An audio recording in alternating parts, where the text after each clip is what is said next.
Hello students, आप सभी कैसे हैं। उम्मीद है कि आप सभी जिंदा दिल ही होंगे, सब कुछ खैर होगी। आज हम लोग भूगोल का एक बहुत इम्पॉर्टेंट टॉपिक पढ़ाएंगे जिसकी काफ़ी डिमांड भी थी हमारे स्टूडेंट्स के बीच में। असल में जलवायु विज्ञान पे हम लोगों का डिस्कशन चल रहा था, तो जलवायु विज्ञान के विभिन्न जो मुख्य टॉपिक हैं उसको हम लोग यहाँ पर कवर करेंगे। तो हालांकि और भी दूसरे टॉपिक की डिमांड थी, लेकिन हमारे जो और भी टीम के मेंबर हैं उन्होंने कहा कि सर पहले आप जलवायु विज्ञान के कुछ मुख्य टॉपिक को, उनकी अवधारणाओं को क्लियर कर दीजिए।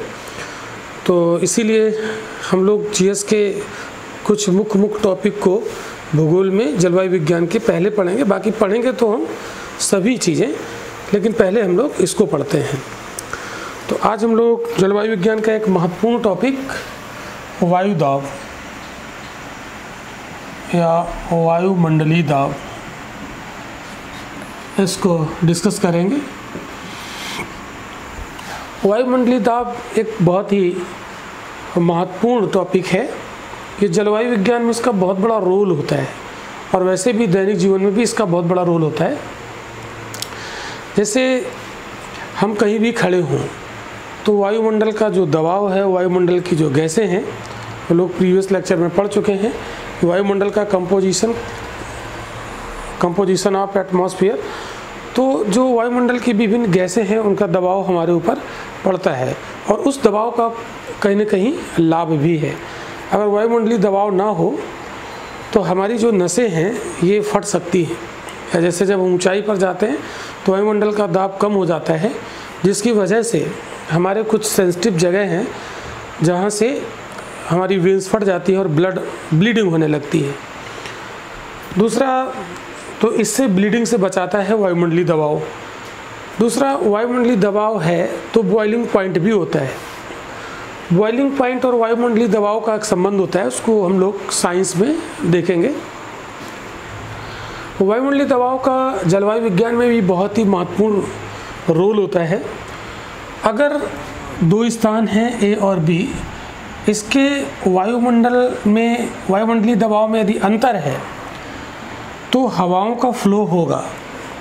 मतलब अगर यहाँ पर हाई प्रेशर है और यहाँ पर लो प्रेशर है, तो दो स्थानों पर जब वायु दाब में अंतर होता है तो हवाओं का फ्लो हाई प्रेशर से लो प्रेशर की ओर होता है।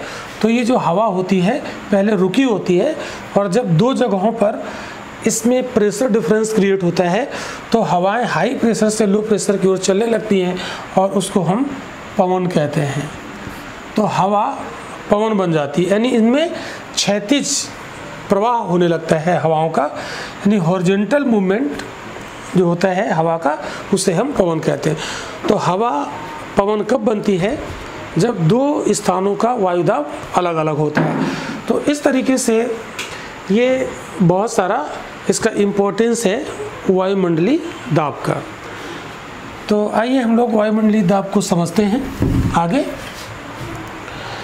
तो वायुमंडलीय दबाव की अगर हम डेफिनेशन की बात करें तो जैसे हम लोग यहाँ पर खड़े हैं तो ऊपर से वायुमंडलीय दबाव हमारे सर पर पड़ रहा है। तो इसकी डेफिनेशन की अगर हम लोग बात करें तो परिभाषा पहले इसकी जानना ज़रूरी है, इसका मीनिंग जानना ज़रूरी है।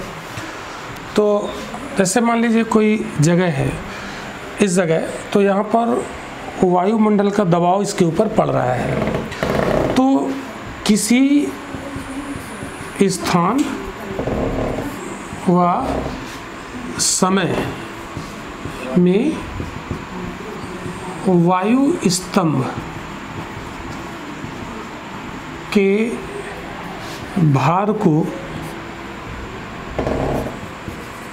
वायुमंडलीय दबाव कहते हैं या वायु दाब कहते हैं।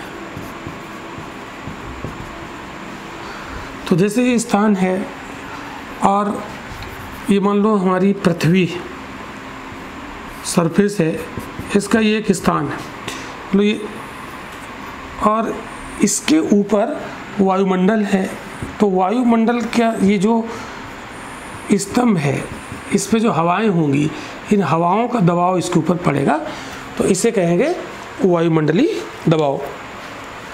तो वायुमंडलीय दबाव का मतलब क्या है, ये बात आपको समझ में आ गई होगी। अब इसको थोड़ा सा हम लोग टेक्निकल और देखते हैं। वायुमंडलीय दबाव को बैरोमीटर से मापा जाता है, बैरोमीटर में मापा जाता है। बैरोमीटर, अब देखिए बैरोमीटर में इसको कैसे मापते हैं। तो जैसे मान लो ये कोई जगह है और इसका 1 सेंटीमीटर लंबा है और 1 सेंटीमीटर चौड़ाई है, और इसके ऊपर ये जो वायु होगी, इस वायु का इसके ऊपर बल पड़ेगा, दबाव पड़ेगा ये। तो ये 1 स्क्वायर सेंटीमीटर एरिया हो गया, 1 स्क्वायर सेंटीमीटर एरिया हो गया। तो बैरोमीटर में इसको प्रति इकाई क्षेत्रफल पर जो वायु दाब पड़ता है उसे हम वायुमंडलीय दाब कहते हैं। तो बैरोमीटर में इसको कैसे मापा जाता है, प्रति इकाई क्षेत्रफल पर पड़ने वाले बल को वायु दाब कहते हैं। तो बैरोमीटर में इसको कैसे मापते हैं, तो बैरोमीटर में प्रति इकाई क्षेत्रफल पर, प्रति इकाई क्षेत्रफल, इसका क्षेत्रफल निकालेंगे, प्रति इकाई क्षेत्रफल पर पड़ने वाले बल को क्या बोलते हैं, वायुमंडलीय दबाव। अब देखिए वायुमंडलीय दबाव को हम मिलीबार में मापते हैं। इसकी इकाई क्या है, मिलीबार, इसकी यूनिट मिलीबार है। अब मिलीबार की डेफिनेशन क्या होगी, देखो ये फिर हमने वही लिया, 1 सेंटीमीटर लंबा और 1 सेंटीमीटर चौड़ा ये प्लेस है कोई, तो इसका एरिया कितना हो गया, 1 सेंटीमीटर स्क्वायर, 1 वर्ग सेंटीमीटर हो गया। अब इसके ऊपर हमने 1 ग्राम भार लिया, और ये जो वायु होगी इसका जो दबाव इसके ऊपर पड़ेगा उसे क्या बोलेंगे, 1 मिलीबार। तो 1 मिलीबार की डेफिनेशन क्या हो जाएगी, 1 मिलीबार 1 वर्ग सेंटीमीटर पर 1 ग्राम भार का बल होता है। 1 मिलीबार बराबर क्या हो जाएगा, 1 मिलीबार बराबर हो जाएगा 1 वर्ग सेंटीमीटर क्षेत्रफल पर 1 ग्राम भार के द्वारा लगाया गया बल, लगाया गया बल को क्या कहते हैं, 1 मिलीबार। तो ये मिलीबार आपको समझ में आ गया होगा। अब देखिए जैसे मान लो हम यहाँ पर खड़े, तो हमारा जो सर है इसका मान लीजिए ये 5 सेंटीमीटर लंबा है और 4 सेंटीमीटर चौड़ा है, तो इसका एरिया कितना हो गया, 5 को 20। तो इसमें कई मिलीबार यहाँ पर प्रेशर पड़ेगा, दबाव पड़ेगा। अब अगर हम कमरे के अंदर हैं तो आप ये कहेंगे कि कमरे के अंदर है तो क्या हमारे ऊपर वायुमंडलीय दबाव पड़ रहा है कि नहीं पड़ रहा है, तो बिल्कुल पड़ रहा है। क्यों, क्योंकि साइडों से जो वायु होती है वो तो दबाव लगाती है ना, जरूरी थोड़ी ना कि छत के ऊपर वायु दाब पड़ रहा है हमारे सर पे नहीं पड़ रहा है, यहाँ भी पड़ेगा क्योंकि आसपास का दबाव हमारे ऊपर पड़ेगा। तो हम कहीं भी हों एटमॉस्फेरिक प्रेशर हर जगह काम करता है। तो ये बात आपने समझी। अब यहाँ पर हम लोग सी लेवल पे दाब को देखेंगे कि सी लेवल पर वायुमंडलीय दाब कितना होता है। ठीक है, तो जैसे ये लिया हमने फिर वही 1 सेंटीमीटर 1 सेंटीमीटर, और यहाँ पर हमने एक पारे का एक स्तंभ लिया, इसमें पारा भरा हुआ है, इसमें पारा भरा हुआ है। ये पारे का क्या है, कॉलम, एक स्तंभ, और इस पारे के स्तंभ की ऊंचाई है 76 सेंटीमीटर, 76 सेंटीमीटर। अब ये जो 76 सेंटीमीटर पारे का जो स्तंभ है, ये जो कॉलम है, इसमें पारा भरा हुआ है, वो इस यहाँ पर एक बल लगाएगा, इस पर एक बल लगाएगा, और वो बल होता है 1013.25 मिलीबार, इतना होता है। और ये जो दाब होता है पारे के 76 सेंटीमीटर स्तंभ द्वारा यहाँ पर जो लगाया गया बल होता है, यही होता है सी लेवल पर वायुदाब। तो समुद्र तल पर वायुदाब कितना होता है? 1013.25, ये सी लेवल पर होता है। तो सी लेवल पर वायुदाब कितना होता है? ये कितने के बराबर होता है? 76 सेंटीमीटर पारे के स्तंभ द्वारा जो लगाया गया दाब होता है, वही सी लेवल पर वायुमंडलीय दाब होता है। और सी लेवल पर जो वायुमंडलीय दाब होता है, ये सर्वाधिक होता है, ये सबसे ज़्यादा होता है। और सी लेवल से जैसे हम ऊपर जाएंगे वैसे ही ये वायुदाब डिक्रीज होता चला जाएगा। अब यहाँ पर हम लोगों ने ये समझ लिया। अब हम लोग बैरोमीटर में अगर वायुदाब को मापते हैं, बैरोमीटर में जब हम वायुदाब को मापते हैं तो इसमें हम 3 चीज़ें मेजर करते हैं। तो बैरोमीटर में वायुदाब का पाठ्यांक रीडिंग, इसमें 3 चीज़ें हम ऑब्जर्व करते हैं। तो पहली, मान लीजिए कि कहीं पर हमने बैरोमीटर लगा दिया और उसकी रीडिंग को हमने नोटिस करना शुरू किया, तो देखा कि बैरोमीटर की रीडिंग यानी पाठ्यांक अचानक तीव्रता के साथ डाउन होती है, तीव्रता के साथ गिरती है। तो अगर बैरोमीटर कहीं पर हमने लगाया और उसकी रीडिंग देखते अचानक तेजी से गिरती है, नीचे जाती है, तो इसका मीनिंग क्या हुआ? इसका मीनिंग हुआ कि मौसम तूफानी होगा। मौसम कैसा होगा? तूफानी मौसम होने वाला है, तूफानी मौसम होगा। उसका कारण है, देखिए, जैसे यहाँ पर हमने बैरोमीटर लगाया, इस जगह पर बैरोमीटर लगाया और यहाँ पर बैरोमीटर में रीडिंग गिरने लगी, मतलब क्या हुआ? Low pressure. और जब यहाँ लो प्रेशर हुआ तो इसके आसपास क्या होगा? हाई प्रेशर ऑटोमेटिक हो जाएगा। और जब हाई प्रेशर ऑटोमेटिक हो जाएगा तो यहाँ से हवाएं हाई प्रेशर से लो प्रेशर की ओर चारों तरफ तेज़ गति से चलेंगी, और तेज़ गति से चलेंगे, तूफानी मौसम हो जाएगा, साइक्लोन आने की संभावनाएं बन जाएंगी। तो पहला ऑब्जर्वेशन क्या हुआ? अगर तीव्रता के साथ बैरोमीटर की रीडिंग गिरती है तो इसका मतलब होता है मौसम कैसा होगा? तूफानी। अब आप देखिए, ये क्वेश्चन बहुत इंपॉर्टेंट है, बहुत पूछा जाता है। सेकंड ऑब्जर्वेशन, अगर हमने यहाँ पर बैरोमीटर लगाया और शुरुआत में उसकी रीडिंग गिरती है, प्रारंभ में पाठ्यांक में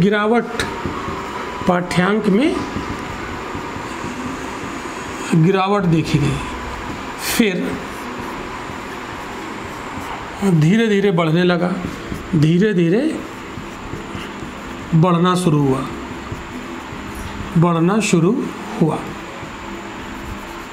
हुआ। तो इसका मतलब क्या होता है? तो इसका मीनिंग होता है, इसका परिणाम क्या होता है? इसका परिणाम होता है कि वर्षा वाला मौसम होगा, वर्षा होने वाली है। Second observation. एक इसका तीसरा ऑब्जर्वेशन भी है। 3 चीज़ें हम लोग यहाँ पर ऑब्जर्व करते हैं इसमें। तो तीसरा क्या है, इसको भी देखो। तीसरा ऑब्जर्वेशन है कि बैरोमीटर के पाठ्यांक में यानी रीडिंग में पाठ्यांक में लगातार बढ़ोतरी,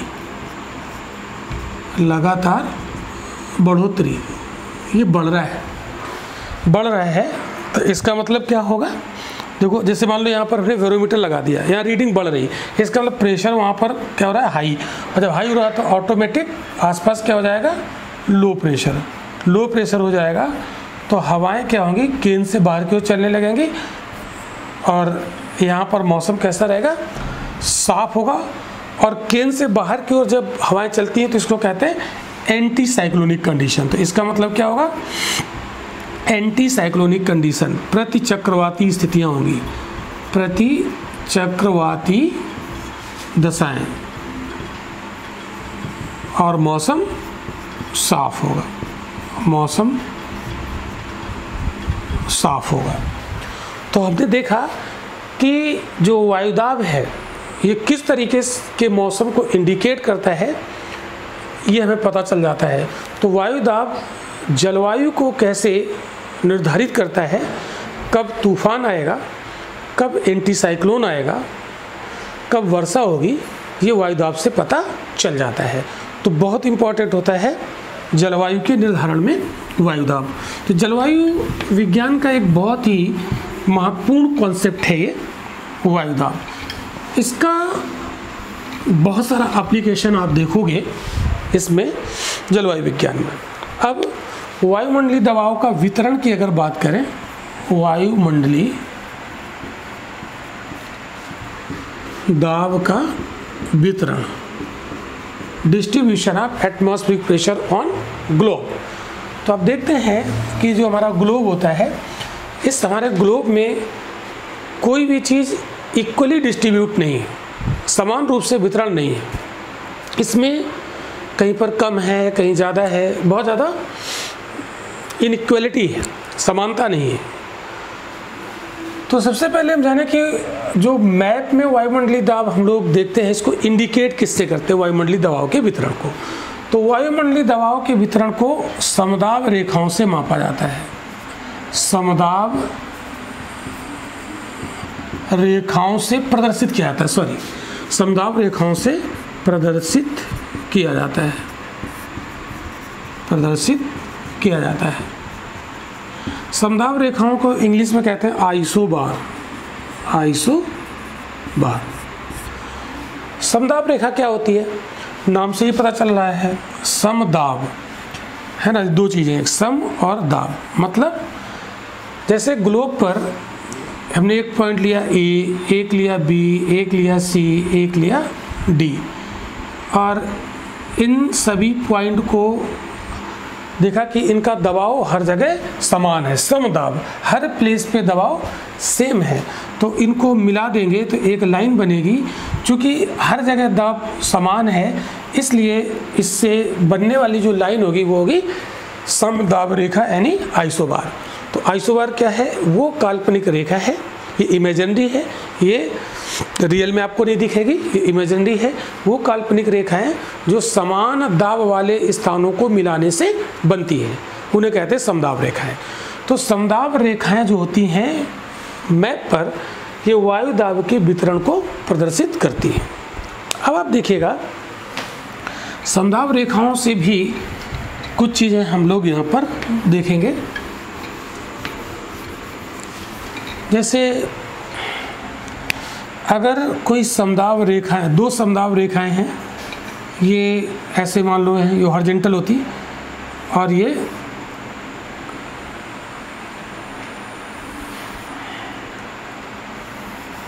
यहाँ पर आप देखिए, यहाँ पर ये नज़दीक है और ये यहाँ पर समदाब रेखाएं दूर हैं।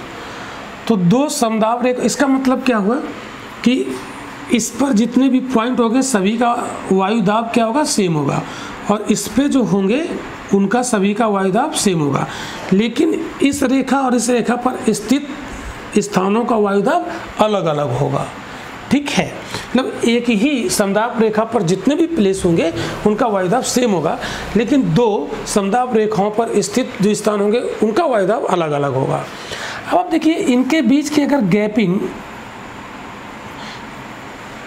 कम है और इनके बीच की गैपिंग देख रहे हैं ज़्यादा है, तो इसका मतलब क्या है। तो पहले इनके अंतर का जो मतलब वो समझो। इसका मतलब है कि यहाँ पर वायुदाब कुछ और है और थोड़ा आगे बढ़े तो वायुदाब चेंज हो गया। इसका मतलब वायुदाब जल्दी जल्दी चेंज हो रहा है, और यहाँ पर क्या है, यहाँ से यहाँ तक आए तब वायुदाब चेंज हुआ है। इनके बीच में वायुदाब बहुत ज़्यादा चेंज नहीं हो रहा है।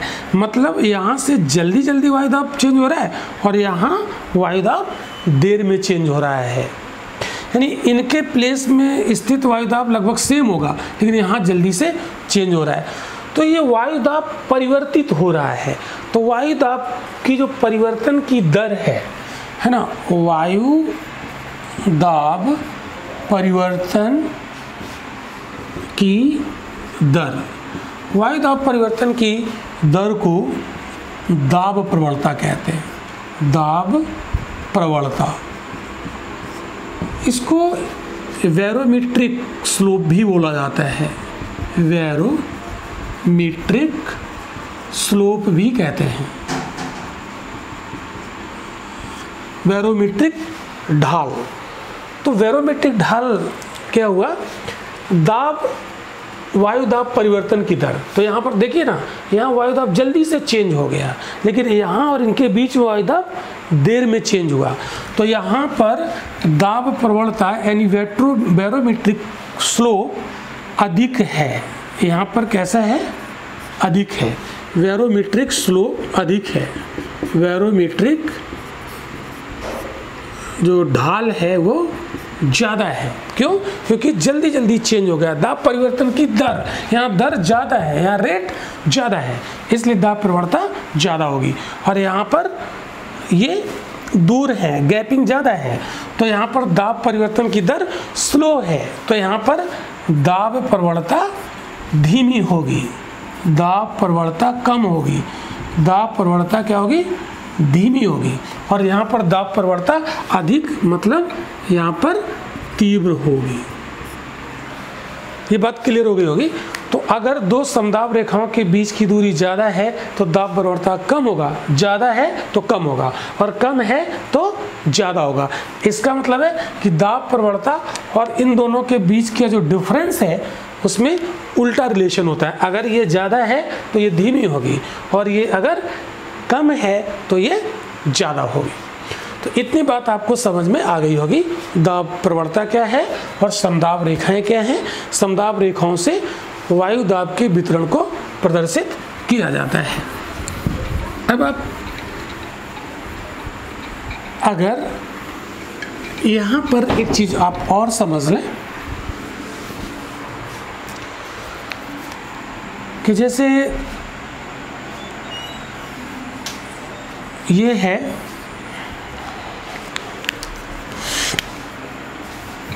मान लीजिए एक ये समदाब रेखा है, एक ये आइसोबार है और एक ये आइसोबार। मान लीजिए आइसोबार AB है और ये आइसोबार CD है। तो इस पे जितने प्लेस होंगे सभी का वायुदाब सेम होगा, और इस पर जो प्लेस होंगे इनका सभी का वायुदाब सेम होगा, बट इनका वायुदाब सेम नहीं होगा। तो इसका मान लीजिए अगर वायुदाब ज़्यादा है और इस पे वायुदाब कम है, तो ये लो प्रेशर वाली हो गई आइसोबार, और ये हाई प्रेशर वाली आइसोबार हो जाएगी। और हाई प्रेशर से लो प्रेशर की ओर हवाएं मूव करती हैं। तो दो आइसोबार के बीच में हवाओं का क्षैतिज मूवमेंट होता है, और इसको बोलेंगे हम पवन। तो दो आइसोबार के बीच में पवनों का मूवमेंट होगा। कैसा होगा? हॉरिजॉन्टल मूवमेंट होगा। तो पवन कब चलती है? दो आइसोबार के बीच में पवन चलेगी। एक कम प्रेशर वाली आइसोबार होगी और एक ज़्यादा प्रेशर वाली आइसोबार होगी। तो ज़्यादा प्रेशर वाली आइसोबार से कम प्रेशर वाली आइसोबार की ओर हवाओं का मूवमेंट होगा। तो इस तरीके से हमने देखा कि वायुदाब कैसे हवाओं को मूवमेंट कराता है, वायुदाब कैसे जलवायु का निर्धारण करता है, कब मौसम तूफानी होगा, कब मौसम साफ होगा और कब वर्षा होगी, ये सारी बातों को बताता है। तो इतनी चीज़ें आप लोगों ने शायद अच्छे से सीख ली होंगी। अब हम लोग इसी में वायुदाब के डिस्ट्रीब्यूशन को अब हम लोग देखेंगे। तो वायुदाब के डिस्ट्रीब्यूशन को देखने के लिए वायुदाब का जो वितरण है इसको स्टडी करने के लिए हम देखेंगे ये दो प्रकार से इसका डिस्ट्रीब्यूशन होता है। एक होता है वर्टिकल यानी लंबवत, और दूसरा होता है हॉरिजॉन्टल यानी क्षैतिज। लंबवत का मतलब होता है जैसे ये हमारा धरातल है तो ऊंचाई पे जाएंगे, तो जैसे में यहाँ खड़े हैं इससे ऊंचाई पे चले जाइए कॉलम में, तो जैसे जैसे ऊंचाई पर जाएंगे वैसे वैसे वायुदाब कम होगा। इसलिए कहते हैं कि पहाड़ों पर, माउंटेन पर वायुदाब कम हो जाता है। तो वायुदाब वहाँ कम हो जाता है तो वहाँ की जलवायु दशाएं अलग होती है और मैदानी भागों की जलवायु दशाएं अलग होती हैं। तो हमारा जो एग्ज़ाम पॉइंट ऑफ व्यू से इम्पोर्टेंट है वो क्षैतिज वितरण, हॉरिजॉन्टल डिस्ट्रीब्यूशन ज़्यादा इम्पॉर्टेंट है, ये उतना इम्पॉर्टेंट नहीं है। बस यहाँ पर आपको देखना है सामान्य तौर पर धरातल से जब ऊंचाई पर जाते हैं तो वायुदाब में गिरावट आती है। हालांकि ये कॉन्सेप्ट जो गिरावट वाला है ये क्षोभ मंडल में लागू होता है अच्छे तरीके से, लेकिन जब और ऊंचाई पर जाते हैं तो ये चेंज होने लगता है। लेकिन हम कह सकते हैं सामान्य तौर पर जब हम धरातल से अपवर्ड ऊपर की ओर जाते हैं तो ये कम होता जाता है। बस इतना कॉन्सेप्ट यहाँ पर ध्यान रखिएगा तो इसका क्वेश्चन कोई एक नॉर्मल सा बनेगा। और साइंस एक क्वेश्चन बनता है तो साइंस वाले चैप्टर में हम लोग देखेंगे, साइंस जब हम लोग पढ़ेंगे। अब यहाँ पर क्षैतिज वितरण ये काफ़ी इम्पोर्टेंट है। तो क्षैतिज वितरण बहुत इम्पोर्टेंट है। जब हम क्षैतिज वितरण देखेंगे वायुदाब का तो यहीं से हम प्रेशर बेल्ट को समझेंगे। Pressure belt is a very very important topic for climatology. Climatology के लिए ये बहुत ही महत्वपूर्ण टॉपिक है। तो वायुदाब का क्षैतिज वितरण, horizontal distribution of air pressure, क्षैतिज वितरण, और इसी क्षैतिज वितरण से हम पढ़ेंगे वायुदाब पेटियां, प्रेशर बेल्ट, प्रेशर बेल्ट्स। तो इन प्रेशर बेल्ट्स को हम लोग यहाँ पर समझते हैं। जैसे एक हमने ये ग्लोब बनाया और इस ग्लोब में ये हमने बीच में एक लाइन ड्रॉ की। ये 0 डिग्री है, ये इक्वेटर है। ये 0 डिग्री क्या है, 66.5 डिग्री क्या है, 90 डिग्री क्या है, ये सब हॉरिजॉन्टल लाइन है और इनको हम अक्षांश रेखाएं कहते हैं। तो लैटिट्यूड और लॉन्गिट्यूड वाला जो चैप्टर है, जो टॉपिक है, इसको हमने प्रीवियस लेक्चर्स के माध्यम से बहुत अच्छे से इसको वहाँ पर समझाया है। तो आप लोग वो लेक्चर आप लोग देख लेंगे, प्लेलिस्ट में सीक्वेंस में लगे हुए हैं, क्योंकि वो लेक्चर जब तक आपको नहीं क्लियर होंगे तब तक ये आपको समझ में नहीं आएगा। इसलिए आप लोगों से गुजारिश है कि आप लोग वहाँ पे उसको पहले देख लें, तब ये लेक्चर आप अच्छे से समझ पाएंगे। अब आप जैसा कि जानते हैं, मैंने आपको बताया है कि पृथ्वी पर यानी हमारे ग्लोब पर किसी भी चीज़ का इक्वली डिस्ट्रीब्यूशन नहीं है, चाहे वो पॉपुलेशन हो, चाहे टेम्परेचर हो, चाहे एटमॉस्फेरिक प्रेशर हो, सब कहीं कम है कहीं ज़्यादा है, तो इक्वलिटी नहीं है। तो यहाँ पर देखते हैं कि वायुदाब कहीं पर कम है, कहीं ज़्यादा है, कहीं कम है, कहीं ज़्यादा है। तो ये जो कम ज़्यादा वायुदाब है, इसी के आधार पर यहाँ पर कुछ बेल्ट बनती है। तो सबसे पहले हम लोग देखते हैं इक्वेटर के आसपास एक बेल्ट बनती है, ये 0 से 10 डिग्री अक्षांश के बीच में नॉर्थ और 0 से 10 साउथ में। ये एक प्रेशर बेल्ट यहाँ पर क्रिएट होती है। दूसरी प्रेशर बेल्ट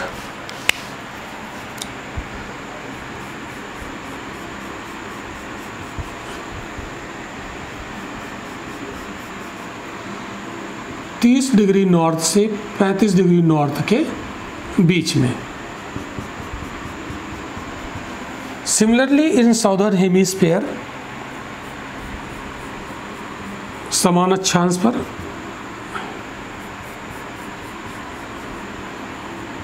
तीस डिग्री 35 डिग्री साउथ में प्रेशर बेल्ट क्रिएट होती है।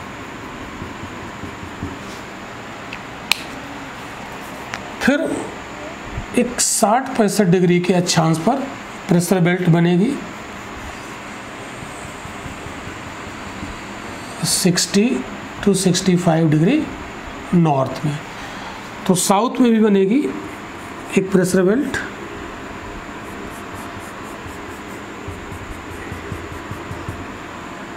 देखिए 60 डिग्री साउथ, 65 डिग्री साउथ। एक नॉर्थ में बनेगी 90 डिग्री के आसपास, तो साउथ में भी।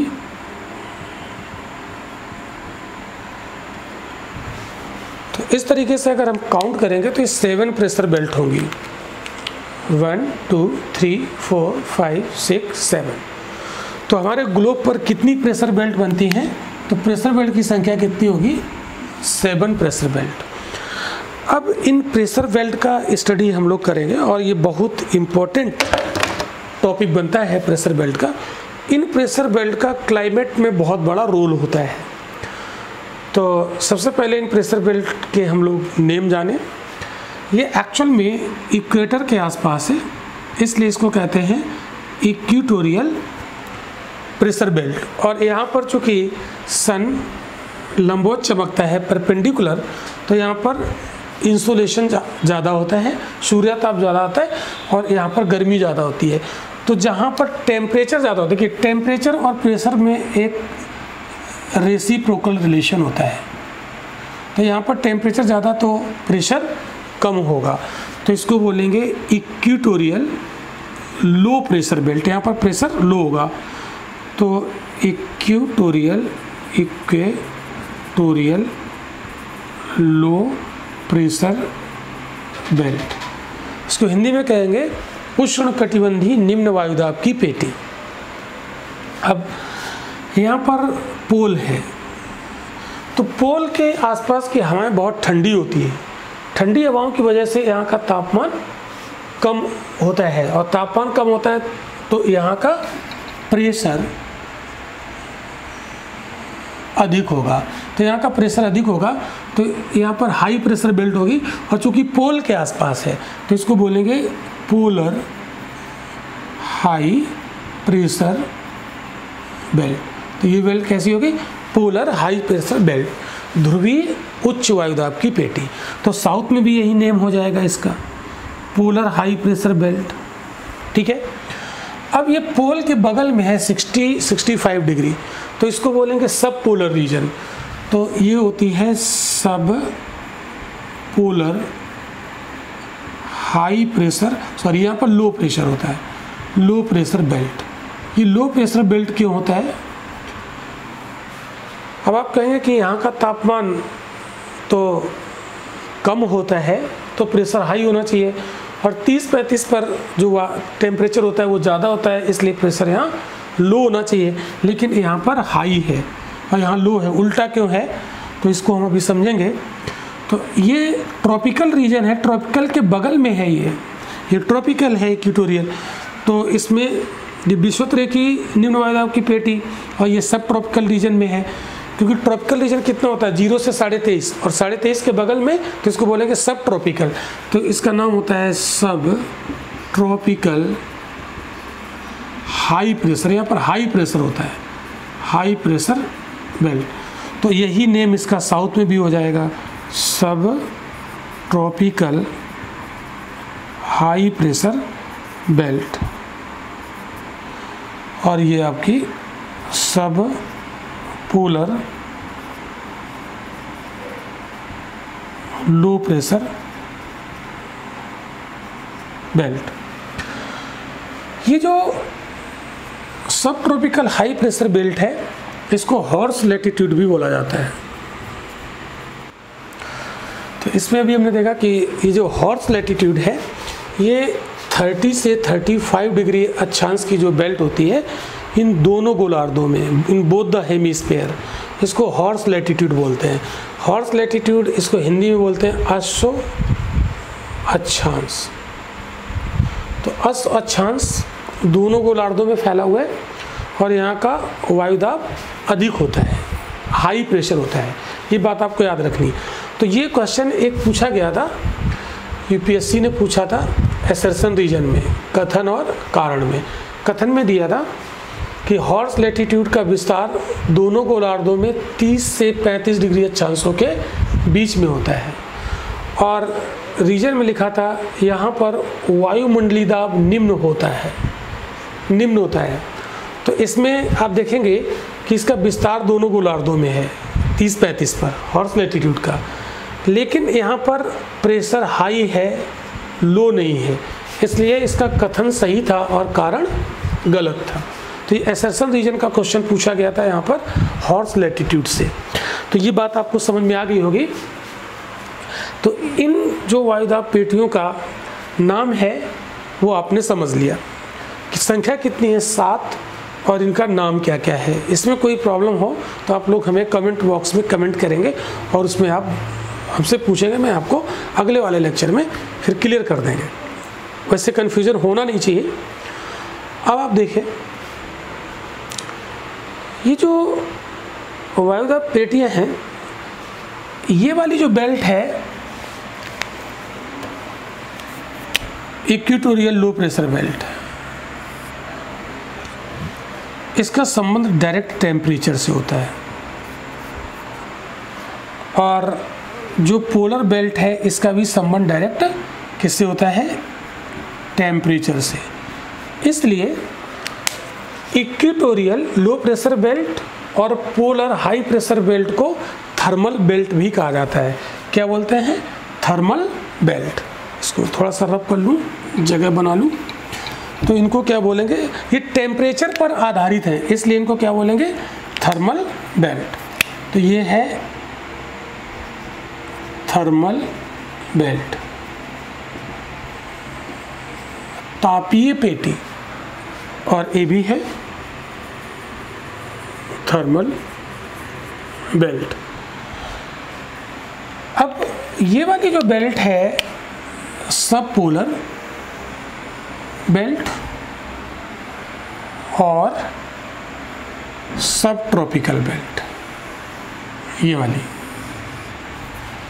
ये दो बेल्ट पृथ्वी की गति से रिलेटेड है, इसलिए इनको डायनेमिक बेल्ट बोलते हैं।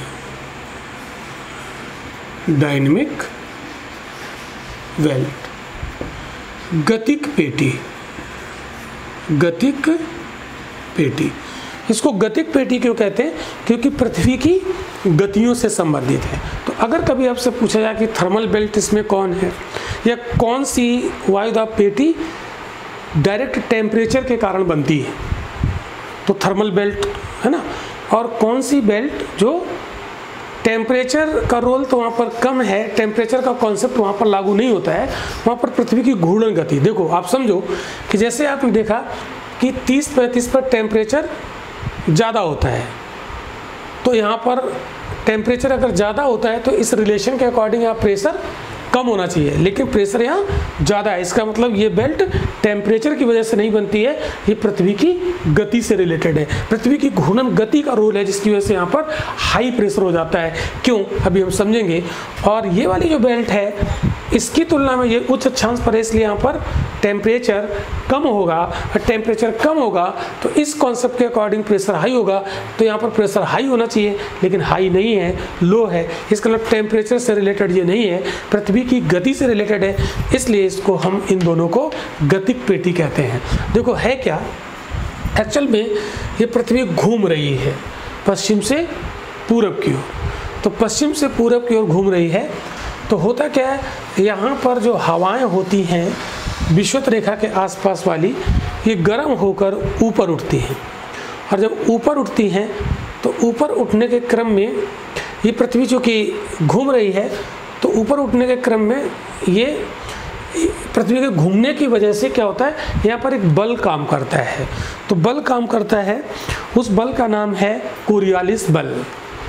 तो उस कोरियालिस बल के प्रभाव से, पृथ्वी की घूर्णन गति की वजह से, ये हवाएं ऊपर उठकर ऊपरी वायुमंडल में ये पश्चिम से पूरब की ओर घूम जाती हैं, यहाँ ऐसे, और यहाँ पर घूमती हैं और इधर से आने वाली हवाओं से टकरा के ये नीचे उतर जाती है। तो यहाँ पर पृथ्वी की घूर्णन गति की वजह से ऊपरी वायुमंडल में एक बल काम करता है, जिसे हम कोरियालिस बल कहते हैं। कोरियालिस बल की वजह से ये यहाँ पर उतरने लगती हैं। तो जब हवाएं यहाँ से ऊपर से उतरेंगी पृथ्वी की गति की वजह से, तो यहाँ पर हवाओं का दबाव बढ़ जाएगा और ये हो जाएगा हाई प्रेशर। तो यहाँ पर हाई प्रेशर क्यों है? पृथ्वी की गति की वजह से। अब आप देखिएगा, इन्हें अश्व अक्षांश क्यों कहते हैं? तो ऐसा कहा जाता है कि ये व्यापारियों के द्वारा दिया गया नाम है। तो प्राचीन काल में यहाँ पर कुछ व्यापारी घोड़े का व्यापार करते थे और जब वो समुद्र में यहाँ से गुजरते थे इस क्षेत्र से, तो हवाओं का दबाव पड़ता था, तो उनकी नाव पे लदे हुए घोड़े डूबने लगते थे, नाव डूबने लगती थी, तो वो लोग क्या करते थे, घोड़े को समुद्र में फेंक देते थे। इसीलिए इसको घोड़े का अक्षांश या अश्व अक्षांश कहा जाता है। तो ये आपने देखा यहाँ पर वायुदाब पेटियों के बारे में। तो ये जितनी भी वायुदाब पेटियाँ हैं ये पृथ्वी की गति और सूर्य की लोकेशन की वजह से बनी है। तो आपको इतना पता है कि प्रीवियस लेक्चर में हमने पढ़ाया है, अगर आपको ना पता हो तो मेरे प्रीवियस लेक्चर देख लीजिएगा, प्लेलिस्ट में लगे हुए हैं। तो सन हमारा 0 से 23.5 के बीच में रहता है। तो 0 से 23.5 के बीच में सन रहता है। तो जब 0 पर होता है तो हर वायुदाब पेटी अपने इसी स्थान पर बनी होती है। जब सन नॉर्थ को शिफ्ट होता है, तो ये वायुदाब पेटियां अपनी जगह से नॉर्थ को शिफ्ट हो जाती हैं। तो जो 30-35 वाली बेल्ट है ये और ऊपर बनेगी, 60-65 वाली और ऊपर शिफ्ट हो जाएगी। तो जब उत्तरी गोलार्ध में सूर्य उत्तर की ओर जाता है, उत्तरी गोलार्ध में जब गर्मी होती है तो ये वायुदाब पेटियाँ शिफ्ट हो जाती हैं उत्तर की ओर। और जब सूर्य दक्षिणी गोलार्ध में जाता है दिसंबर में, 22 दिसंबर को सन 23.5 डिग्री साउथ में लंबवत होता है मकर रेखा पर, तो ये सारी वायुदाब पेटियाँ साउथ को शिफ्ट हो जाती हैं। इसका मतलब है वायुदाब पेटियाँ कभी नॉर्थ को शिफ्ट हो जाती हैं, कभी साउथ को शिफ्ट हो जाती हैं। यानी वायुदाब पेटियाँ कैसी हैं? ये स्थानांतरणशील हैं। कैसी हैं? स्थानांतरणशील हैं। ये अपनी जगह पर हमेशा नहीं रहती है। तो कभी ये उत्तरी गोलार्ध को शिफ्ट हो जाती हैं, कभी दक्षिणी गोलार्ध को शिफ्ट हो जाती है। ऐसा आपने सुना होगा कि सन जब उत्तरायण जाता है, जब सन नॉर्थ में जाता है तो वायुदाब पेटियाँ नॉर्थ को चली जाती हैं, जब सन साउथ में जाता है तो वायुदाब पेटियाँ साउथ की ओर चली जाती हैं। तो वायुदाब पेटियों के खिसकने से क्या जलवायु में कुछ प्रभाव पड़ेगा? तो जब वायुदाब पेटियों का स्थानांतरण होता है तो जलवायु में परिवर्तन होता है और 2 प्रकार की जलवायु जन्म लेती है। एक होती है मानसूनी जलवायु और एक होती है भूमध्य सागरीय जलवायु, मेडिटेरेनियन क्लाइमेट। तो जब सन साउथ को शिफ्ट होता है, जब वायुदाब पेटियाँ साउथ को शिफ्ट होती हैं तो मानसूनी जलवायु, जब सन नॉर्थ को शिफ्ट होता है, तो मानसूनी जलवायु का जन्म होता है। और जब सन साउथ को शिफ्ट होता है तो उत्तरी गोलार्ध में भूमध्य सागरीय जलवायु का जन्म होता है। तो ये दोनों क्वेश्चन पूछे जाते हैं कि भूमध्य सागरीय जलवायु नॉर्थ में कब जन्म लेती है?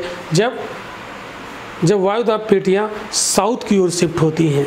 तो ये 2 प्रकार की जलवायु इनसे संबंधित होती है। तो वायुदाब पेटियाँ और उनका जलवायु में क्या प्रभाव पड़ता है, वायुदाब पेटियाँ कितनी होती हैं और ये कैसे बनती हैं, इसको हमने यहाँ पर सीखा। अब आप देखेंगे ये जो वायुदाब पेटी है, ये यहाँ पर जब समदाब रेखा खींचेंगे तो यहाँ पर हर एक स्थान का वायुदाब सेम होगा, और जब यहाँ पर अब समदाब रेखा खींचेंगे तो यहाँ पर हर जगह का वायुदाब सेम होगा। तो आप देखोगे, लेकिन यहाँ का वायुदाब और यहाँ के वायुदाब में अंतर होगा। तो इन 2 बेल्ट के बीच में, 2 प्रेशर बेल्ट के बीच में वायुदाब में अंतर है, और जब वायुदाब में अंतर होगा तो यहाँ पर हवाओं का क्षैतिज मूवमेंट शुरू हो जाएगा, जैसा कि हमने आपको पहले बताया है। तो ये हाई प्रेशर बेल्ट है और ये लो प्रेशर बेल्ट है, तो हवा हमेशा हाई से लो की ओर चलती है, तो यहाँ पर हवाएं चलने लगेंगी। तो इन पेटियों के बीच में हवाओं का मूवमेंट होगा। तो इनके बीच में हवाओं का मूवमेंट होगा।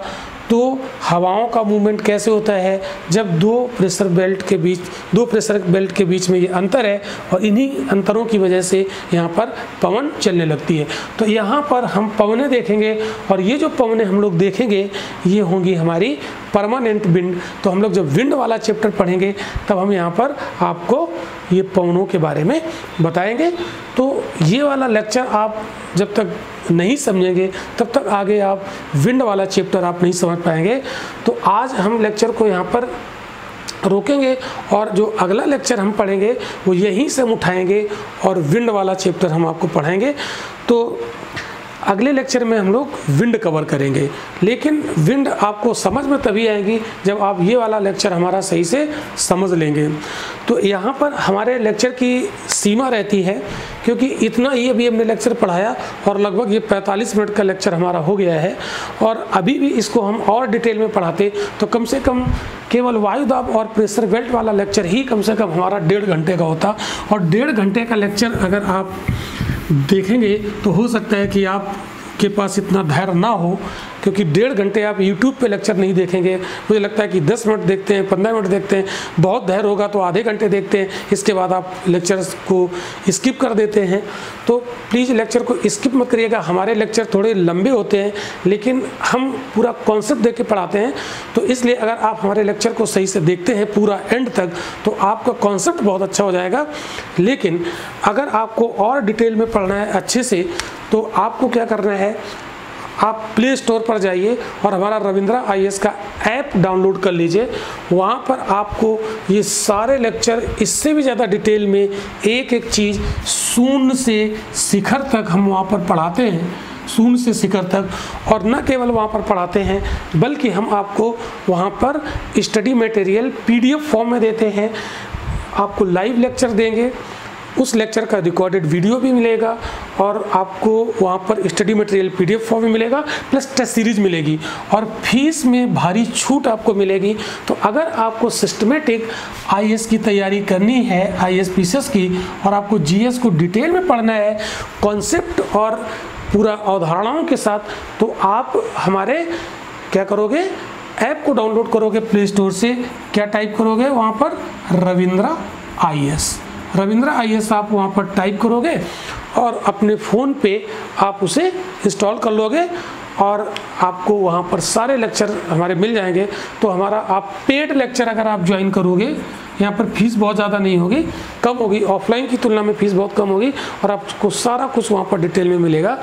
तो लेकिन वहाँ पर आपको पेड करना पड़ेगा। यहाँ लेकिन हम फ्री आपको पढ़ा रहे हैं यूट्यूब पे, लेकिन यूट्यूब पे फ्री हम ज़्यादा लंबा लेक्चर अगर पढ़ाएंगे तो आप नहीं देख पाओगे, इसलिए वहाँ पर जिसको पढ़ना है तो वहाँ पर आप डिटेल में पढ़ें।